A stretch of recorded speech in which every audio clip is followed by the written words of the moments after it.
أعوذ بالله من الشيطان الرجيم بسم الله الرحمن الرحيم Assalamu alaikum wa rahmatullahi wa barakatuh. Welcome back, my dear brothers and sisters, to this series, particularly for this Ramadan, Understanding Quran with Nafisa. And we are looking at Surah An Nisa. So today we are going to continue reciting from verse 27, where Allah subhanahu wa ta'ala says that, "And it is Allah who will turn to you in grace. But those who follow their desires wish to see you deviate entirely from Allah's way. And it is Allah's will to lighten your burden, for humankind was created weak.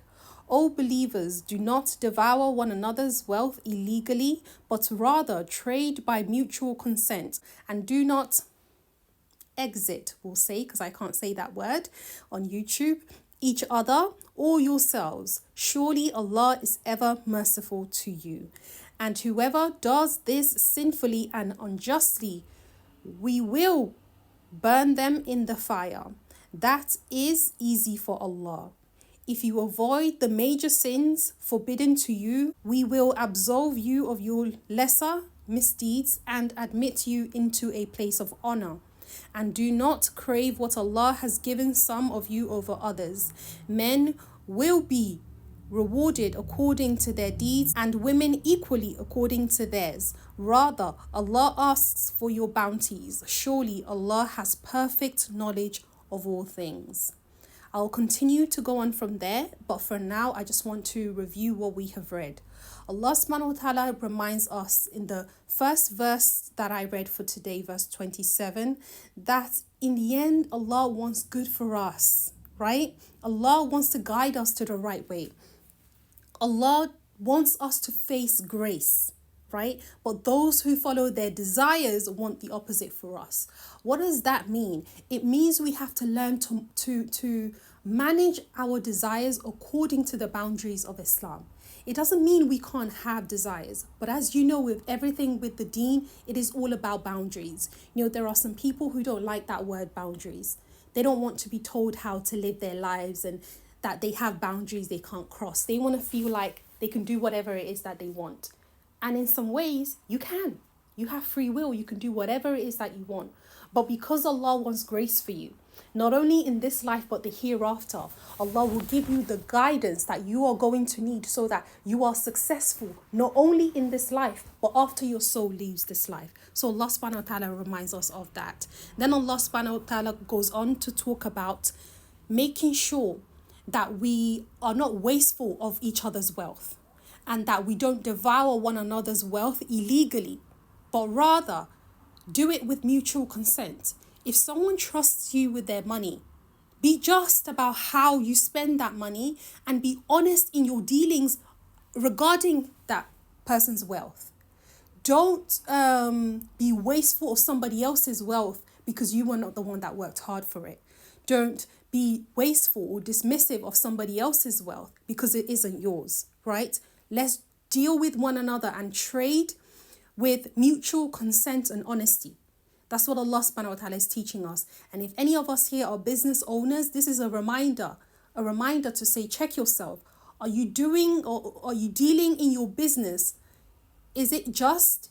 Is it within the boundaries of Islam, or are you crossing some boundaries here just for a couple of pennies? Like, we have to ask ourselves that, myself included, okay? And so Allah subhanahu wa ta'ala reminds us of that, and then he reminds us of being careful, valuing life, the importance of life, and making sure that we're not doing injustices to other people's lives. These days, getting rid of someone, you know what I mean, doesn't mean much to people. It's just like, yeah, you know, people go all the time, so what's the big deal? Today there's a janaza, tomorrow there's a janaza. We hear it all the time. But life is important to Allah. You don't have a right to take it because you cannot give it if you want it to. You can't give life. Let's not be arrogant like Fir'aun, who was like, okay, I'll let you live and then I'll let you die. You know, I've given life and no. That's not how it works. None of us can create a body and put a soul in it. And so because we can't do that, then Allah subhanahu wa ta'ala forbids us from, taking away life and thinking that is a small thing, because it's not. It's a major sin, right? And whoever does this unjustly, Allah says their place is going to be in the hellfire, and that is easy for Allah to do so. However, Allah subhanahu wa ta'ala reminds us, and this is a good reminder for this month of Ramadan, that if we are able to stay away from the major sins, I think I got to a space in my life, maybe around 24, 25, where I had just sat there and I said to myself, Nafisa, your goal in life, try your best to stay away from the major sins. Let's start from there. If you can stay away from the major sins, if you can look into your life and say, I'm not committing a major sin, then there's hope for you. And so that's my advice for all of you. Let's try and stay away from the major sins. If you don't know what the major sins are, I have mentioned them in so many Ramadans. Go to last year's Ramadan videos that I created. You see there's a list of major sins, even 2 years ago, Ramadan 2022. I did a video where I listed all of the major sins down there. You can check and see where you stand. Are you committing any of those sins? Do you belong in any of those categories? Because if you do, you need to get rid of them. The month of Ramadan is not only about doing more.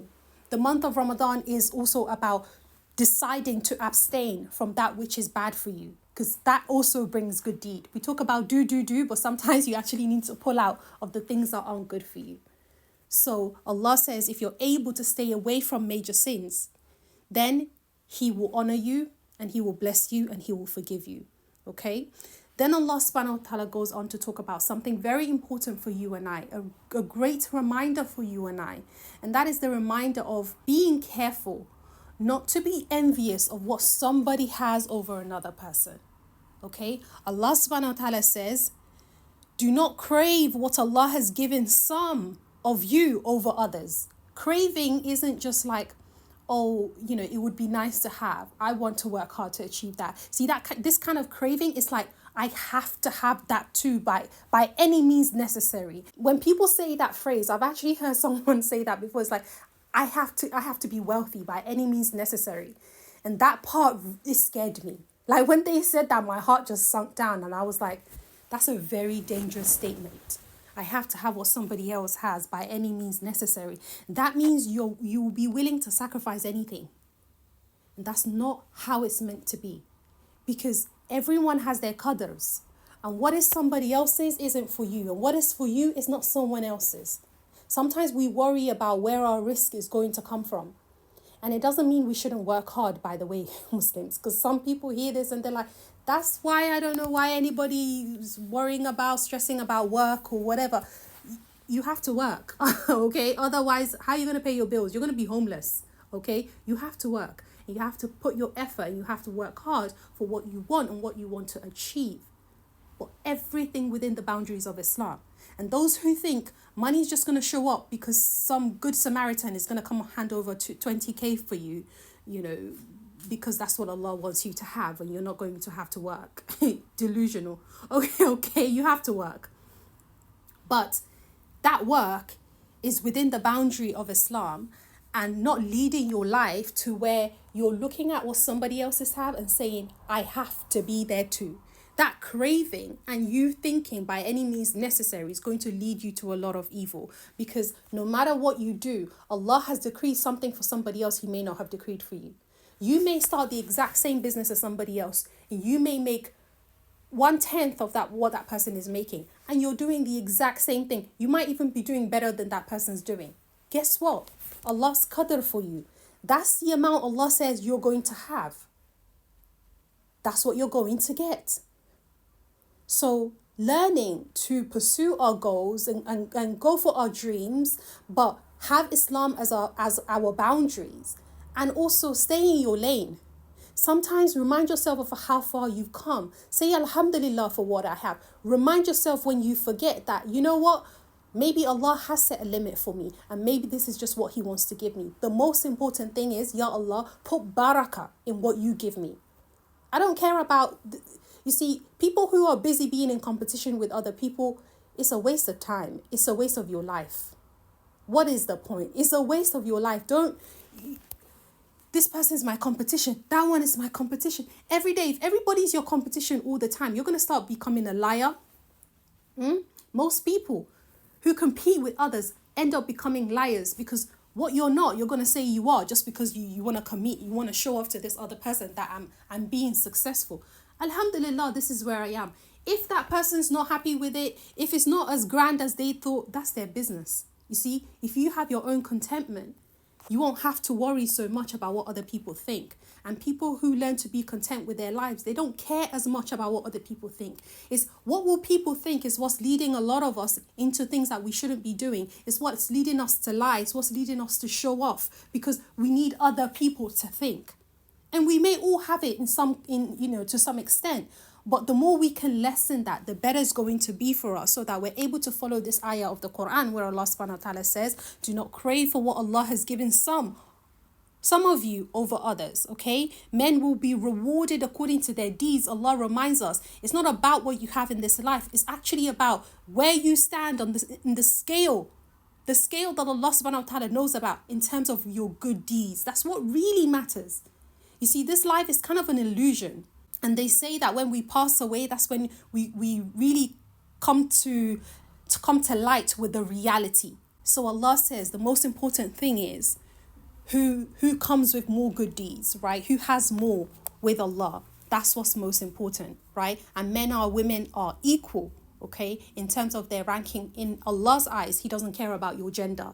Gender issues is for this dunya. Your gender issues don't matter to Allah, okay? He decided to make you male and make you female. That doesn't mean anything to Him. He's looking at who's going to follow my path. If you're a woman and you are successful, you follow Allah's path, He will elevate you. If you are a man and you do the same, He will elevate you. It doesn't matter to Him your gender when it comes to that.